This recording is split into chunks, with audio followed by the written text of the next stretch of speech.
thank you for making the time.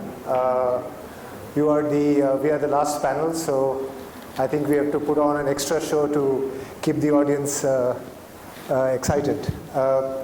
So this whole concept of billion-dollar companies, it's somehow captured in a very simplified way the imagination of venture capital investors. And all of us are at different stages of investment. Sure. So I just wanted to first start with your perspective of what does, when you're investing, what does a billion-dollar opportunity at that stage mean to you? And how do you look at it? So Prashant, maybe you can start.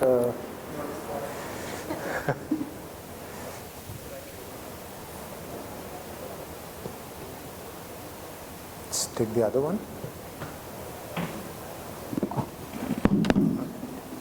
Ashish, thank you for having me on the panel. It's great to be here. So I think when we started investing, almost a decade ago, you would probably get into a company and say that, can this get to 100 million, right? So that's kind of where we were 10 years ago, right? Or even close to 100. So then I think 5 years ago, you probably saw 300 to 400 as what you would call as par for the course, right? So I think as market opportunities have evolved and the whole digital ecosystem and the landscape has presented a lot more to the entrepreneurs. I think now funds like ours, would like to see a $500 million to a billion as not something that's aspirational. No, it's not rare. It's Right. not that rarefied anymore. So being a billion-dollar company is not. You're not in a rarefied space anymore like it was. More par for the course. You wanted to be par for the course. So I think that's the change that I see. That in 3-4 years, I think you will see a lot more billion-dollar companies. Right? That's a great note to start on. Yeah. I think that's. Now that said, the word of caution here is that valuations are still not the end game, right? So you need to ultimately sustainably exit these companies and sustainably run these companies for decades, right? That's what builds ecosystems. Sure. So I think it's kind of an in-between stop where we are at, where we have tens of billion-dollar companies, but that in itself doesn't define what would be a very sustainable ecosystem in India. But it's a good place to be. I think we are halfway there. Excellent. Melissa, what do you think about when you think of the billion-dollar opportunity? So I've worked in financial services from the tech perspective my whole career, both primarily with sort of US and North American companies as they look to India as another market to expand to. And in financial services, of course, there's been digital intervention for decades. But the interesting shift that's happened with this proliferation of hot, buzzy fintech companies over the past couple of years, first in markets like the US and now very much so in India today, is that a billion-dollar company doesn't just mean scaling an existing highly monetizable business like a bank, which is obviously a multi-billion-dollar business. What we're seeing now across emerging markets, with India very much leading the way, are businesses that are valued over $1 billion because of the transformation that they're having at scale. Clearly, we all know that they're not all making $1 billion or necessarily warranting that valuation on pure revenue alone. But the potential of the impact that they could have for multi-trillion-dollar economies in aggregate across emerging markets is a really exciting potential. And with that, there's a lot of new kind of definitions within fintech of what that could mean. Karina, can you share your perspective? You are an early stage investor. Yes, absolutely. And I will answer the question from two angles, through the lens actually of Angel Hub. So the platform that we are, so we're Hong Kong's first and still only regulated equity investment platform.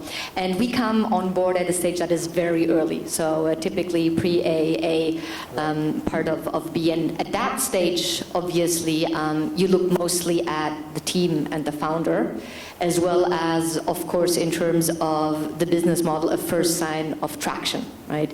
What we try as well is to de-risk as much as possible, because the team, the founder, the business model then needs to have a supporting system, you know, for the founders to be able to, as we call it, really hack the ecosystem and hack and have access to the support to along the way, you know, be able to pivot and get the right resources on board. So with that, work very closely with acceleration programs or other VCs. So I think that is very important. And I always look at it as well from the angle of IvyCap, the platform that is there to connect the startups to the resources that are necessary to, you know, along the lifespan of a startup, grow and scale.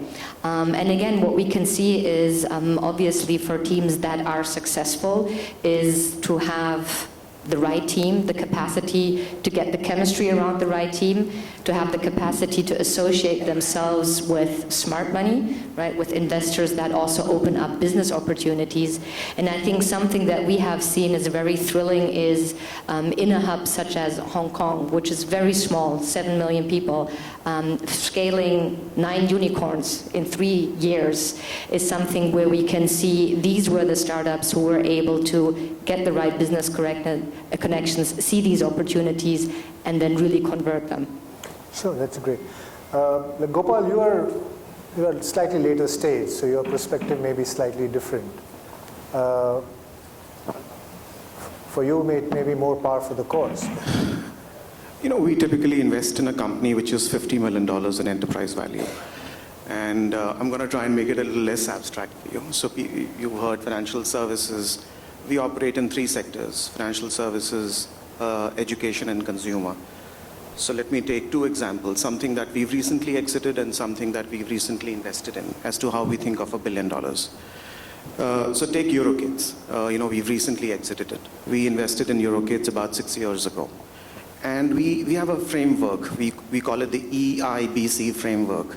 At E is a multi-billion-dollar trend. So for us, that trend was preschooling. That preschooling will generate billions and billions of dollars of demand in India at one point of time, and that it's possible to create a billion-dollar company on the back of preschooling and schooling in India. So 2013, we invested in Eurokids at a revenue of 100 crores. And in our minds, it was very clear that in order for us to build a billion-dollar company, Eurokids must be 1,500 crores, right? And what takes us from 100 crores to 1,500 crores is we have a framework. It's called scale and transformation. So I'll give you an example. Again, so within preschooling, you know, scale was, for example, growing just the economy part of preschooling. And transformation was adding premium preschooling, right? And in order to do this, we are a growth investor, we're not a venture capital investor, so we're very hands-on. For us, what's needed is a very strong operating script. So most companies who come with us, you know, when we invest in them, they have ambition, but there are gaps in capabilities.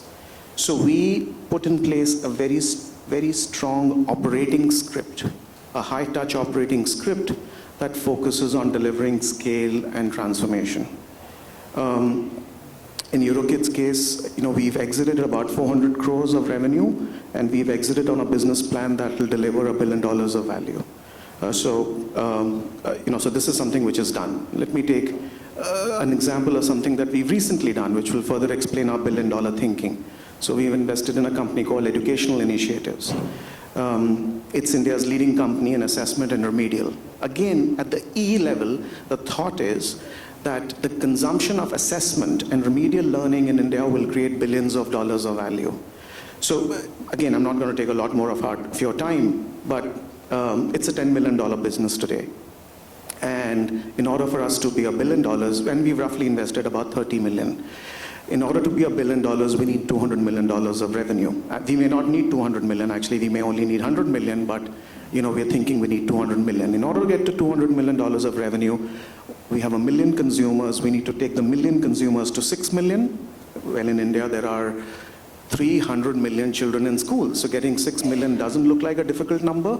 And currently, each one of those consumers is giving us $10. That's roughly 70 rupees. So in 10 years, we want to go from 70 rupees to 200 rupees. So if we go from 1 million consumer to 6 million consumers, 70 rupees to 200 rupees, we will build a $1 billion company. And by the way, we won't spend, we won't raise, we won't consume even $1 of capital. So EuroKids, its journey from $15 to $20 million to $1 billion actually will generate, $200 million of capital. So for us, this is coming to the last part. This is a little less positive. I'm going to be upfront about it. I think, I've seen 3 tech booms now. This boom that we are seeing, this venture capital boom, every boom has its own vanity metric. The last time we saw a boom, the vanity metric was eyeballs. I feel this time the vanity metric is this unicorn, this $1 billion company. Because nobody asks how much money has gone in to make a $1 billion company. The easiest way to make $1 billion is to put $1 billion into the company, right? So for us, and that's what I see over and over again. You put $300, $400 million in a company and then you say it's a $1 billion company. So for us, what's very important is that we make a $1 billion company and then the entrepreneur is rich, the management team is rich, and the venture capitalist is rich. And in order for us to do that, the journey from 50 million to $1 billion must consume very little capital. Of course, there is one area in which this is not possible, and that is financial services. Right? Financial services, some businesses, the raw material is capital. So you can't take a $50 million company in financial services and hope for it to be $1 billion without consuming capital. But I'll stop here. I hope I've given you a sense of how we at Gaja Capital think of $1 billion. We start with 50 million, and we have very specific metrics that we focus on, and the constraint we apply to ourselves is little capital. How little capital will we consume? That's very clearly articulated. In fact, you also covered some points from my next question, which was around what are your favorite themes. So let me go to the other panelists and try to understand today what are your themes when you're looking at companies that you want to make $1 billion. Karina?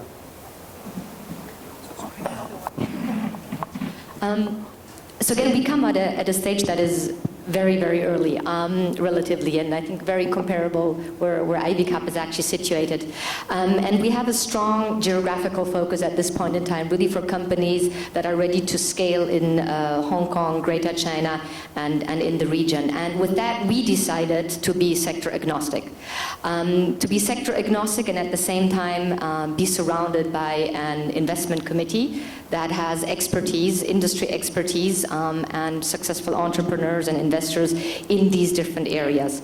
So again, actually, when we look at companies, we look, as I mentioned before, the team, the founders, and then we look into technology to see if that in their specific area have something that really differentiates them.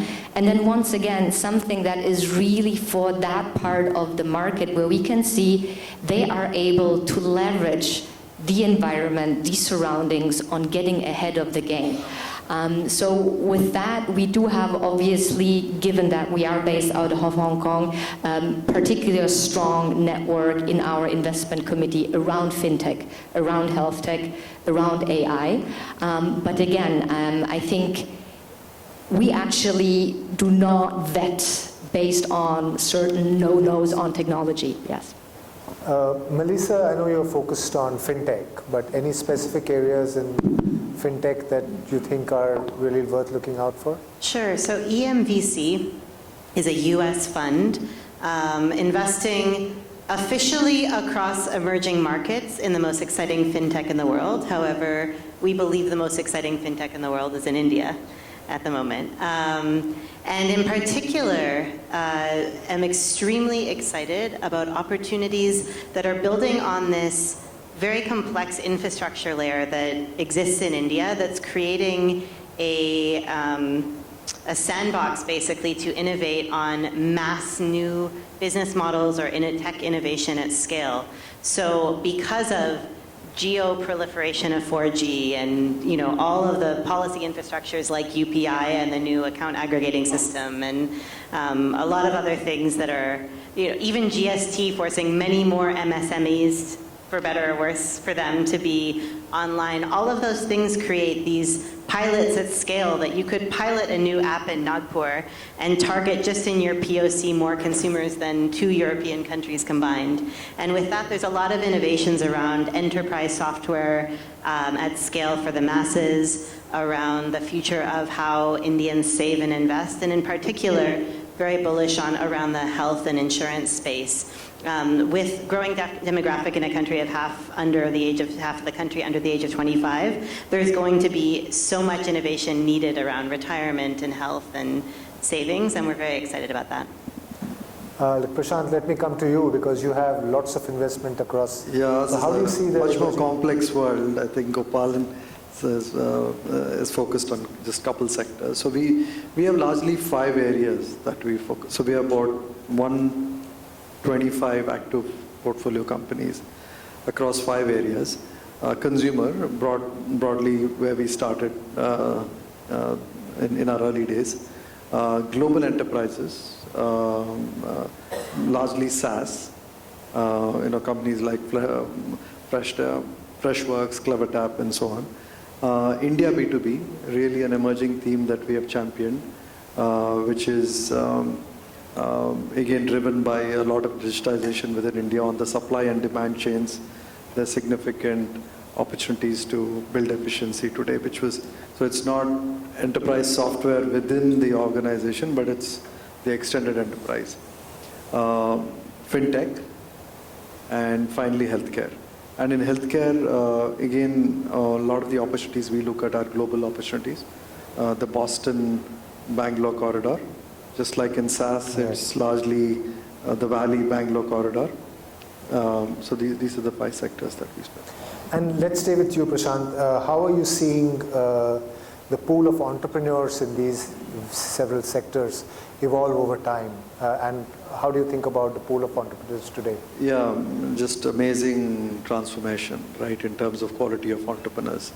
I think 2 things have changed. One, the new entrepreneurs are able to get mentors much faster. Absolutely. They're able to access people from their alum, they're able to access people from friends that they know, which kind of was just not there, right? 10 years ago, when Sachin and Binny started, they didn't have anybody to look up to, right? And this country was built. So I think that there's a big change there. Serial entrepreneurship starting to happen. Mukesh, started Mintra, started Cult. Apramaya, now second startup. Kunal with us, the second startup. So I think there's, definitely, a lot more support from funds, which like Gopal's fund and other venture funds, which are a lot more hands-on. So the ability of the entrepreneurs to access good mentorship from the fund beyond just capital, I think that has improved. I think there's a lot more differentiation that funds are trying to set themselves apart by having portfolio services, all kinds of community engagement where they can help disseminate knowledge within the portfolio and beyond the portfolio. So I think the ability of the entrepreneur to go from 0 to 1, which is many a times the very tough part, there's enough mentorship and support available. And going from 1 to 10, and that sometimes within venture or sometimes within slightly later stage funds, I think there's a lot of support there too. So I think it's a great time, for entrepreneurs to both get early product market fit and scale. Gopal, would you like to comment on that? Well, there's been a sea change. This is the 3rd decade, and so in the 90s of the last century, the profile was still largely family-oriented. And if you look at entrepreneurs today, the entrepreneurs today are, first of all, there are a lot more women. I think, I was thinking about this question, and I was trying to think about, what's the most profound change I see? I think the most profound change actually I see is a lot more women as entrepreneurs. And, we've backed Hartika in Kinara. Chumbak has a woman entrepreneur behind us, Shubhra. We bought an education business, Kangaroo Kids, from Lena. I mean, last 3 years, we've backed 3 women entrepreneurs, so a lot more women. Younger entrepreneurs. I think essentially the people who were leaving India for, if I may say, greener pastures 20 years ago are staying back. There's been, I don't want to use hyperbole, but there is an explosion of entrepreneurship, and startups and entrepreneurs are all abound. I do want to say that it's not just entrepreneurs. I think the venture capital, growth capital ecosystem has matured. Our industry is still a very young industry. Sequoia is a 46-year-old firm, and most of our firms are in India are less than 10 years old. So firms have changed from the inside. We are very different from what we were 10 years ago. 10 years ago, we were only a group of investment professionals. Today we have 3 teams. We have a team of investment professionals, we have a team of operating professionals, and we have a team of industry experts. So we've changed. I think it's the changes on both sides, entrepreneurs and the investors. Great. I think there's one more point in terms of just the number of people who are willing to join, an early stage company. I think 20 years back, it was be unheard of, and it will probably be questioned by your dad if you went and joined an early stage company. But today, it's par for the course. It's more exciting than going to a larger company. Completely agree. Just as a sort of fun data point to add to that, and I noticed that Excel announced a US-India corridor initiative yesterday along these lines, but I can't tell you the amount of pings I get from people in stodgy industries in the US, consultants, bankers, et cetera, in the US, NRIs or even non-Indians, saying, how do I get into an Indian startup to work for them? Share my resume around. That on its own is amazing to me. That's a big change, yes. That's a big change. It's not entrepreneurs themselves, but even it's recognized that this is the place to be. Yeah, so like Gopal said, I think first thing that has happened in the last 10 years is just not folks actually just staying back and building for India, right? Or building from India for the rest of the world. Exactly. Now I think the trend we are trying to tap into is coming back to India to build. So the Smart Move program, I think this is the 3rd year. So you're able to get C-level talent, which is, companies are scaling so fast in India that, some of the C-level talent is just not there. People have not seen that kind of scale. So you need to move the right talent back from the Valley or from other places in the US. So that's really interesting because then the Smart Move program, last year we were able to move about 6 senior folks from the US. Our target is to move about 8 to 10 people from the US. Yeah. So that really expands the pool of talent that you're looking at on a global basis. Much senior people. So that's a very encouraging sign for the industry. I think let's move to the journey to $1 billion company, right? And what exactly how do venture capitalists or investors like yourself facilitate the journey? What role is played in order to achieve that? And perhaps, Karina, you can share what is the insight from the Hong Kong and Chinese market that you're so close to for Indian entrepreneurs here?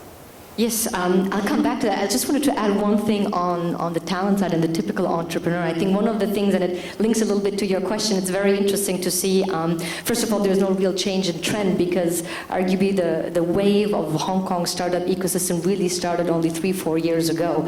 But what we can see is there, once again, a huge diversity, right? There is not just these young people or these career switchers.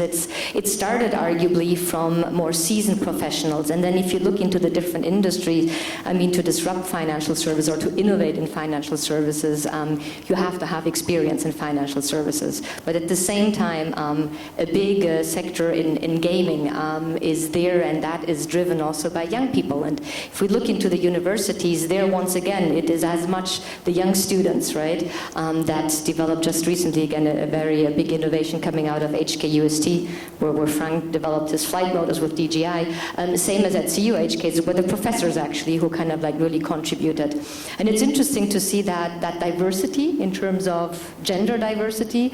It's something that we can really see very much thriving in Hong Kong as well in China. And I think one more point to add, and I think it's something that you echoed as well, is in terms of the nationality of the founders. Right. Very, very diverse, and very interesting to see that once again Hong Kong, similar to Singapore, are really springboards for international founders. And we're very happy to welcome them and help to capture and seize the opportunities. I think the question very often comes about what can we learn from China, what can we learn from Hong Kong? And I like to answer this question really with a little bit of a provocative statement and a macro view on things, on saying, I think what you can really learn, what each and every ecosystem can learn, is there is no copy-paste from other ecosystems. That you really have to find your own story, you have to find your own strength and your own DNA of your ecosystem. And it's interesting and intriguing to see if we look into China and the fact that China has really coined that concept of the tech fins, of companies that started out in something completely different than financial services, right? And we all know the stories about Alibaba, Tencent, and Baidu, and now actually have built an entire financial services ecosystem around them, from payment, insurance, and lending and wealth management, which if we look into the US, right, you have several companies that one by one tackle some of these things. So again, call Silicon Valley geeks who made money and reinvested into geeks. Look into other ecosystem. Typically Singapore is one where the government has a very strong supporting role. I think particularly in Hong Kong and that Greater Bay Area, we say it was really the startup founders who leveraged an infrastructure that was already there, that was already fruitful, 320,000 SMEs already, and then trying to understand how to bring the tech focus into it and build and drive it from there. So I think, again, that is, for me, always the first lesson on trying to understand who are the stakeholders in your ecosystem, what should they contribute. And just as an example, yes, in some ecosystems, the government has a driving force, right, with huge matching schemes and coming as an investor on board. I always like to say, governments are not the best VCs, right? So again, if you actually can have each and every stakeholder, the governments with infrastructure, regulations, corporates with POCs, with opportunities to co-innovate, acceleration programs that provide know-how, that provide, context and contact to investors, and then really the private equity sector. In the panel before we talked about, what can the private sector bring? I think that if you're able then to create the dynamic and have each stakeholder contribute to really their strength, for me, that's the best lesson any ecosystem can learn, and the answer then is very particular. Great. And in terms of just the journey to making them grow to $1 billion, what are your approaches? Gopal, maybe you spoke about a framework and adding capabilities to the team. So how do you operationalize that? I can again take an example, right? Sure. Make it a little less abstract. Sure. Right? So what's an example? The journey for, again, I'll stick to EuroKids, okay? Because it's fresh on my mind, and maybe I'm emotionally suffering having sold the business. So, one of the parts of the journey is transformation. Part of the transformation is daycare. So we have a framework, the what and the how. So it's very important that we have, now it's clear. Again, there's a $1 billion business. It sounds very dramatic, but let's call it a very valuable business to be made in daycare in India. We understand where it's coming from, right? It's coming from the changing role of women in our society. It's coming from regulation. It's not here today, but it's definitely going to be there tomorrow. And for us, building the daycare business was not just the what, it's also the how. So with that business, we've actually built a very detailed operating script as to how can we build an X $100 million daycare business over the next 5 years. So part of that is strategy, and part of that is capabilities. And I can keep on going. But for us, our biggest learning is, my biggest learning is actually private equity doesn't have a lot of time. We like to think we are long-term investors, but 5 or 7 years is not a very long time in the life of an enterprise. So we have to look at how we can minimize the chances of failure. And for us, the way to minimize the chances of failure is to be high touch, is to go to a level of detail. So we are doubling down as a firm on high touch, which is, you are a $50 million business, you want to be $1 billion, but we're going to work with you to get you to $1 billion. Prashant? Yeah, capital is a big thing that we need to work on all the time for our companies. So Gopal is in the other camp where he's trying to get these companies which are profitable to kind of scale profitably and really get to where they are. So in the early stages, I think capital, especially in consumer companies, is a very big differentiator. You just have to run fast and do it smartly and have access to capital. So I think one of the ways that, we constantly work with these companies to make sure that they're well capitalized. I think that's one thing in the journey. The growth framework that we put in, which is really a journey from just getting product market fit to then scaling on the product market fit. I think there's companies that are sometimes very inefficient in terms of how they deploy capital. So one is to, of course, help them raise a lot of capital. Right. For example, before you're sure that your customers are loving your product and you have the right NPS on your company, on the product. If you start building a loyalty program, it doesn't make sense, right? Or you just do a lot of marketing spend. So we spend a lot of time trying to coach them on how to calibrate their growth and what are the right points at which you need to deploy that capital. I think that's very, very important. And finally, I think talent is at different points the biggest challenge for all these companies. So we spend a lot of time getting them the right talent. Excellent. I think we're running short of time, but there are some questions here. Some of these have already been covered, but let me take 2 quick answers, the easiest one. I saw one earlier, which was, is manufacturing an area where we'll see billion-dollar companies? Any takers for that? No, we work with platforms that would help manufacturing companies now do better procurement. Moglix is an example, right? So, like I said, you're probably not and there's actually one more company called Haber, which helps companies kind of manage some of their control processes more efficiently. So yeah, there's a lot of possibilities, I think, in manufacturing-led companies. Right. And I think here's an interesting question, which I think we have answered in a different way, but let's take it again, just to reiterate it. They're asking if, companies are bound to reinvest their business models. So companies are in their journey are bound to reinvent their business models. So when investors like yourself are investing, how do you really judge whether this opportunity is exciting? Exciting. So to follow on the point, I completely agree that there's no copy-paste model for businesses across markets. I'm very weary when a founder sends a cold email that says, we're this company for India, or X for Indonesia. However, we have seen, and part of the reason we felt there was room for a relatively very small differentiated sector-focused fund in the market as India grows, is because there's definitely benefit of founders understanding what has been done in other markets and learning about the metrics and processes and failures, et cetera. On the point of enabling manufacturing and distribution companies, we hosted sort of a small closed workshop for invoice discounting companies in India, with a chief risk officer of a big one in the US and the largest one in Chile and Brazil. And it's not to copy paste, but to make sure that there's not a lot of wasted time and capital reinventing the wheel. And I think as a supporter of these companies, it's important to sort of keep a macro perspective that while they pivot, it's not all new every single time. Got it. Prashant, Karina, you want to say something? So I'm going to try and fit your question into my scale and transformation framework. Okay.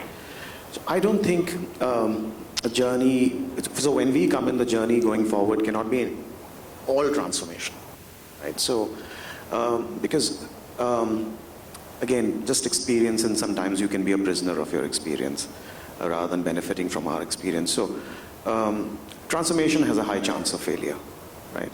You need scale to kind of underwrite a certain base case. I'll take an example again from our banking financial services portfolio. So we've backed a company called Suryodaya, and we backed it when it got the license to become a small finance bank.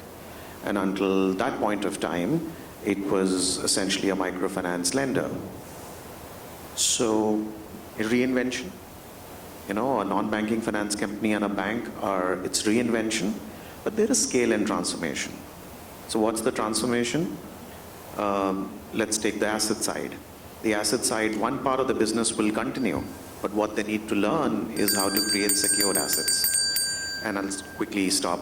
And on the liability side, they used to have wholesale liabilities, and they have to learn how to get retail liabilities. But the core of their business still was underpinned on scale, right? And the transformational part was a careful judgment. Can we working together with this team, and the team, finally it's the team, can they acquire the capabilities to handle this transformation? Because being a microfinance lender and being a bank can be two very different things. So scale and transformation, it can't be entirely transformational. There has to be a scale underpinning to a business for us to underwrite a certain base case.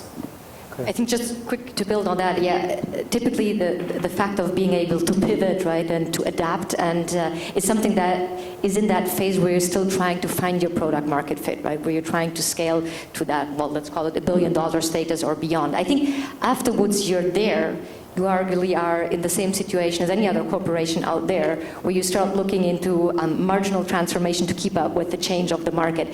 But I think there is something that is very interesting, and again, maybe something that we can see from the China example is what's not only about redisrupting, it's about playing to your advantage and ecosystem play. So again, if you look in terms of how Tencent, as just an example from our Greater Bay Area, right, has evolved, it's not about disrupting themselves, disrupting WeChat, but how can they build on? And this ecosystem play is something that is really, really interesting, and I think is adding a different component in terms of trying to understand how to even further grow and scale companies. Great. So I think we are run out of time, but I think let's conclude by asking a very provocative question. It's a long one. I'll read it out, and there are different aspects to it, so you can address whichever you like. Profitability is often sacrificed in chasing billion-dollar valuations. And when these companies go to IPO, many of their business models are not sustainable. Do you think this is a gold rush? Is this a unicorn bubble? So why don't you answer this as a sort of concluding remark, each of you? My views are going to be different from the rest of the panel. I have a suspicion. IPO markets have local characteristics. So, this question will be answered differently in the US and will be handled differently in India. Right. By its very nature, equity markets hate businesses that will be constantly issuing equity to finance themselves. Because that is a trade that a trader can take and drive your value to zero. Right. So if you're a company and I know you're going to issue capital, I'll short you because I know you will be issuing stock. Yeah. Right? Yeah. So the fundamental premise to appreciation of a stock is the belief that the company will not be issuing stock again. At the very least, that the stock will be issued as a choice. So why do loss-making companies, why are they able to go public in the US? Because there's a thriving venture debt market. Right? So we talk about Amazon being public while being a loss-making company, but Amazon didn't issue a lot of stock. Right. Nothing, in fact. Right. Right? How did Amazon finance itself? Because there was a thriving venture debt market. When that venture debt market, that it used to be called the junk bond market, and then Drexel went under, so nobody calls it junk bond anymore. But when that high yield market arrives in India, it will arrive in India, then market leaders will have the ability to issue debt while they are unprofitable. Right. So take WeWork. Everybody is only talking about the IPO story, but the real show is in the debt market. The Right. IPO story is basically giving the company the ability to raise debt at affordable rates. The impact of $47 billion going to $15 billion has been that the debt price has completely repriced itself, right? And it's taking away WeWork's ability to raise debt. So the WeWork, when it goes public as an unprofitable company, can go public in the US as an unprofitable company because it has the ability to raise debt as an unprofitable company. So first of all, there's a technicality here. So in the Indian context, the easiest way not to be going to wrong happen is to now. predict the future. Yeah. But I guess at some point of time, even in India, there'll be a venture debt market. And sector leaders, this is a choice available only to sector leaders. Right. Sector leaders will have the ability to go public while being unprofitable because there'll be a market for their debt. So I think Gopal has covered the IPO side and the financing side very well, but could we sort of hear comments on, is this whole $1 billion chase, a bubble? So what do you guys think?